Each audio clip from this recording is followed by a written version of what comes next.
아무래도 불확실성들이 하나하나 제거되다 보니까 기대감이 높아지는 시장은 맞는 것 같습니다. 실제로 내가 이것을 어떻게 활용해야 될지 많은 분들이 궁금해하실 텐데요. 각 종목별로 하나하나 따져보면서 투자 전략 세워보도록 하겠습니다. 오늘 하나금융투자 삼성동 금융센터 윤여민 FA 팀장과 함께합니다. 어서 오십시오. 네, 안녕하십니까. 예, 앞서 말씀드린 것처럼 국내외 이런 불확실성 있었던 것들이 하나 좀 제거가 되고 있지 않습니까? 하다 보니까 기대감도 당연히 크고 윤여민 FA 팀장 같은 경우에도 이미 한 두세 달 전부터 내년 그 상반기에 특히 1분기 1, 2월까지는 좀 상승세가 계속될 것 같다. 시장을 굉장히 긍정적으로 봤었는데요. 네. 당연히 의견이 달라졌을 것 같지는 않고 어느 정도로 보고 계신 겁니까?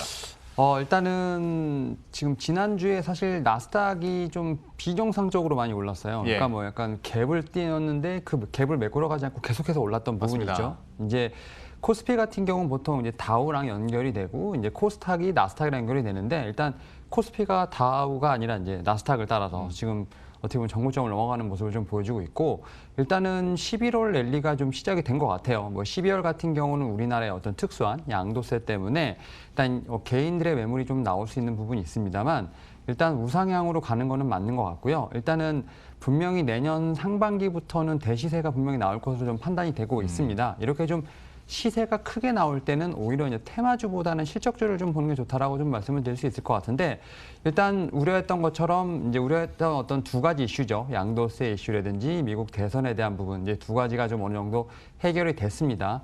물론 이제 트럼프 대통령의 어떤 불복 선언이라든지 이런 부분이 좀 어떻게 해결될지는 조금은 좀 기다려 봐야 되는 부분이 있습니다만 그럼에도 불구하고 이제 증시 같은 경우는 이미 이제 바이든 어떤 당선인을 이제 대통령으로서 어떤 인정을 하는 분위기이기 때문에 이런 상승 랠리는 분명히 나올 것으로 판단되고 있고요. 이에 따라서 관련된 종목들도 상당히 좀 빠르게 올라가고 있다라고 볼 수 있는데요.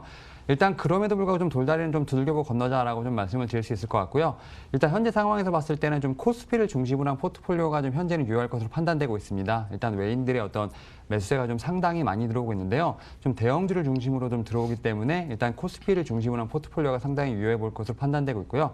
코스닥 같은 경우도 물론 이제 들어오곤 있습니다만 오히려 좀 제약 바이오를 중심으로 움직이고 있습니다. 이에 따라서 나머지 좀 섹터들 같은 경우는 조금 좀 부진한 부분이 있습니다만 이런 부분들은 아무래도 양도세 관련된 부분이라도 이런 부분을 좀 이슈가 있는 부분이 있기 때문에 이런 부분을 좀 참고를 하시면서 좀 내년까지 보신다면 이 부분도 충분히 좀 상쇄되지 않을까라고 말씀드려 보도록 하겠습니다. 시장에 대한 전반적인 전망들과 방향성 얘기를 해봤는데요. 그러면 지금부터 종목군별로 하나하나 더 자세한 투자 전략 세워보도록 하겠습니다. 사실 저도 거의 만 일주일째 하루에 한 2명, 3명한테 똑같은 질문을 드리다 보니까 좀 질리긴 하는데 그래도 무시할 수가 없습니다. 바이든 당선인이 됐기 때문에 친환경 관련주, 신재생에너지 이쪽으로 당연히 매기가 쏠릴 수밖에 없고 긍정적인 전망들이 나오는데 이거 이제 좀 구체화를 시켜야 될 것 같습니다. 전략 어떻게 짜는 게 좋을까요? 일단은 말씀하셨던 그 종목들이 한번 1차 시세가 나오고 이제 2차 시세가 좀 나오고 있는 상황이죠. 사실 오늘 같은 경우 이제 삼성 SDI 같은 이제 2차 전지 대표주 같은 경우는 거의 갭 상승을 하고 있는 모습을 보여주고 있는데 일단 조 바이든 이제 당선인이 결국은 이제 이런 어떤 공약들을 얼마큼 실행하느냐가 일단 중요한 것으로 판단되고 있고 일단 결국 이제 미국에서뿐만 아니라 우리나라에서 어쨌든 2차 전지라든 친환경 정책이 어떻게 펼쳐지나가 솔직히 관건인 것 같아요. 네. 일단은 문재인 대통령도 이제 그린 뉴딜에서 좀 드라이브를 걸고 있는 상황인데 결국 기대감에 대한 부분은 충분히 좀 반영이 된 것 같습니다. 이제 결국은 앞서 제가 말씀드린 것처럼 내년에 대시세가 나오는데 결국 실적과 관련된 부분을 좀 잡아야 되지 않을까라고 좀 말씀드려 보도록 하겠고 일단 태양광이라든지 풍력이라든지 2차 전지 다 좋습니다만 결국 이제 실적이 나오는 대장주를 잡는 게 좀 관건이 아닐까 싶어요. 그러니까 사실 테마별로도 좀 많이 움직였던 부분이 있습니다. 좀 어떻게 보면 좀 단기성으로 좀 급등했던 종목들이 있는데 결국 이런 종목보다는 이제 3분기, 4분기 실적을 통해서 내년에 좀 대시세가 나올 수 있는 좀 그런 종목들을 좀 집중적으로 좀 매수를 해야 되지 않을까라고 생각이 듭니다. 일단은 근데 최근에 좀 시세가 좀 많이 나왔던 부분이 있고요. 일단 분명히 산타랠리 같은 12월에 랠리도 있을 것으로 판단되고 있지만 그래도 제가 볼 때는 양도세 관련된 부분에서 충분히 좀 매도가 나오면서 조정이 나올 수 있는 부분이 충분히 있습니다. 이에 따라서 현재 이제 접근하시기보다는 이제 충분히 12월까지 좀 이제 조정을 받는다는 생각을 갖고 좀 차분하게 분할 매수 관점으로 좀 접근하시는 게 좋다라고 말씀드려 보도록 하겠고요. 2차 전지, 풍력, 태양광, 반도체 같은 경우는 다 좋습니다. 그리고 대장주를 꼭 잡으시면 좋을 것으로 판단되고 있기 때문에 지금 현재 상황보다는 좀 12월을 좀 노려보는 게 어떨까라고 좀 말씀드려 보도록 하겠습니다. 실적 기반으로 앞으로 잘 나올 것 같은 대장주를 잡는 게 좋다라고 얘기를 해줬는데 문득 든 생각 하나 추가로 한번 여쭤보도록 하겠습니다. 2차 전지 중에서는 어쨌거나 글로벌 티어로 봤을 때나 뭐 실적으로 봤을 때나 LG화학이 대장주인데 LG화학이 12월에 에너지 솔루션으로 분사를 하면 네. 이게 갑자기 재생에너지 친환경 쪽에서 전통 석유화학 기업으로 바뀌지 않습니까? 맞습니다. LG화학은 그러면 어떻게 하겠습니까? 근데 사실 이제 화학이랑 철강주가 상당히 좀 좋습니다. 최근에 좀 흐름이 좋은데 일단 말씀하신 것처럼 뭐 LG화학이 좀 분사를 하는 부분이 있는데 일단은 뭐 12월에 분사를 하더라도 이런 부분이 지금 아직까지는 제가 볼 때는 조금 선명하진 않는 것 같아요. 그래서 일단은 LG화학에 대한 매수는 좀 계속해서 당분간 좀 지속될 것으로 보이고 있고 일단 충분히 이제 12월까지 가게 되면 LG화학에 좀 투자했던 분들 특히 이제 LG화학을 배터리 관련돼서 투자했던 분들 같은 경우는 이제 예. 충분히 좀 나오실 수 있는 시간이 있을 것으로 판단이 됩니다. 일단은 뭐 사실은 좀 개인 투자분들이 좀 어떻게 보면 많이 좀 물량을 좀 내놨기 때문에 예. 지금 현재 상황에서는 외인이나 좀 기관이 좀 올리고 있는 상황이죠. 이에 따라서 사실 고점에서 물리신 분들 같은 경우는 거의 없으실 것으로 판단되고 있고요. 일단 뭐 12월까지 봤을 때는 뭐 증권사 리포트 갈 때 뭐 100만 원까지 나올 수 있는 부분 예. 충분히 있는데 그 전까지 충분히 어떻게 보면 나올 수 있는 부분이 있다라고 좀 말씀을 드릴 수 있을 것 같습니다. 이제 LG화학을 배터리로 봤을 때 그런 투자했던 분들은 충분히 나올 수 있기 때문에 오히려 그런 시점에서 제가 말씀드린 것처럼 12월에 좀 다른 대장주나 혹은 이제 소장주로 갈아탈 수 있는 시간은 충분히 있지 않을까라고 좀 말씀드려보도록 하겠습니다. 추가적으로 LG화학은 또 큰 변화를 앞두고 있기 때문에 한번 여쭤봤고요. 바이든 당선인 같은 경우에 그래도 트럼프 대통령보다 어떤 코로나19를 잡는 데 조금 더 적극적이고 좀 타이트한 정책을 펼 것으로 예상이 되고 있고 이미 코로나19 TF 발족할 예정이기 때문에 그러면 관련해서도 우리가 충분히 좀 투자 아이디어를 얻고 또 수혜를 받을 수 있는 기업들도 있을 것 같은데 여기에 대해서는 어떻게 보십니까? 일단 미국 같은 경우 지금 대선 때문에 네. 사실은 좀 코로나19 관련된 확진자라든지 현황이 좀 약간 묻히는 경우가 있었는데 사실 지금 미국은 정말 심각합니다. 코로나19 관련된 확진자가 계속해서 늘어나고 있고 또 독감이 유행하면서 제2의 팬데믹이 지금 어떻게 보면 형성됐다라고 좀 볼 수 있는데요. 일단 미국과 유럽 같은 경우는 지금 12월에 상당히 심각할 것으로 판단이 되고 있습니다. 이에 따라서 제가 볼 때는 뭐 바이든이 뭐 솔직히 트럼프가 됐었어도 지금 코로나19를 잡아야 되는 상황이라고 말씀드릴 수 있을 것 같은데 지금 말씀하셨던 것처럼 이제 TF팀을 좀 발동을 해야 되는 부분이 있고요. 지금 뭐 마스크를 이제 먼저 쓰는 거, 그다음에 사회적 거리두기를 실행한다라고 좀 얘기를 했었습니다. 그리고 또 이제 바이든의 공약 중에 하나가 이제 전 국민을 대상으로 해서 코로나19를 좀 진단을 하겠다. 그리고 이제 관련돼서 치료 부담금을 좀 어느 정도 나라에서 좀 어느 정도 보완해 주겠다라는 부분이 있었기 때문에 관련된 종목들이 하나둘씩 이제 좀 선순환이 되지 않을까 좀 생각이 들고 있는데 일단 뭐 마스크 관련돼서 이제 관련된 뭐 KM 같은 종목들, 그다음에 이제 진단 키트 관련된 종목들, 그다음에 이제 추후에는 백신과 치료제 관련된 종목들이 계속해서 좀 돌아가면서 좀 상승 랠리가 나오지 않을까 좀 생각이 들고요.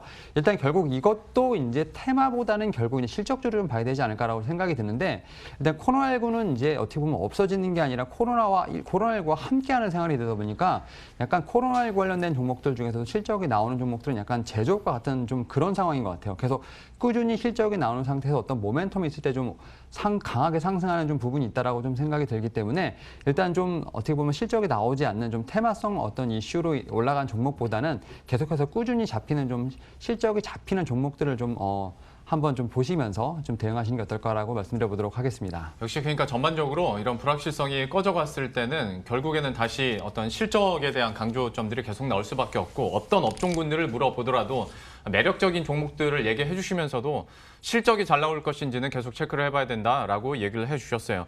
또 한 가지 이슈와 관련해서 그러면 하나만 더 여쭤보도록 할 텐데 이것도 상대적으로 좀 묻힌감이 있습니다만은 MSCI 정기 변경이 우리 시간으로 이제 11일에 있지 않습니까? 네. 하다 보니까 여기에 대해서 수혜를 받을 수 있는 종목들이 어떤 것들이 있을까? 대표적으로 SK케미칼인데 물론 오늘 장에서 그 아스트라제네카 그 모멘텀도 있겠지만 이것들도 어쨌거나 예전에 평소에 좀 재료들이 덜 할 때는 이것도 충분한 재료로 작용을 했었거든요. 좀 여기에 따른 투자 전략은 좀 어떻게 보십니까?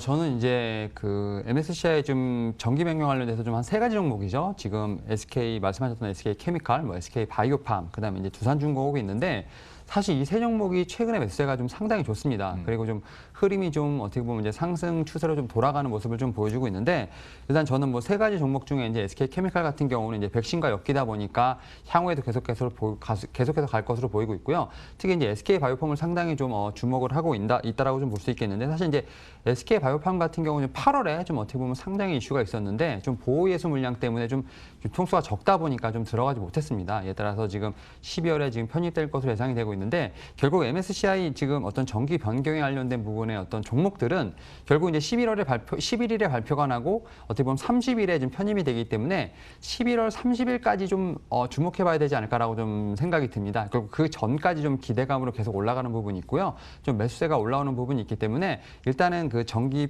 변경돼서 좀 편입이 가능한 종목들 같은 경우 물론 이제 추후에 모멘텀이 있을 수 있겠지만 단기 수익 관점을 봤을 때는 뭐 11월 말까지 좀 지켜보시는 게 어떨까라고 좀 생각이 들고요. 이렇게 좀 대응하시면 좋겠습니다. 그러면 그 같은 날 이제 광군제 또 11일 이거 있지 않습니까? 네. 아무래도 포커스는 좀 화장품 쪽으로 맞춰질 수밖에 없는데 좀 어떤 의견 가지고 계세요?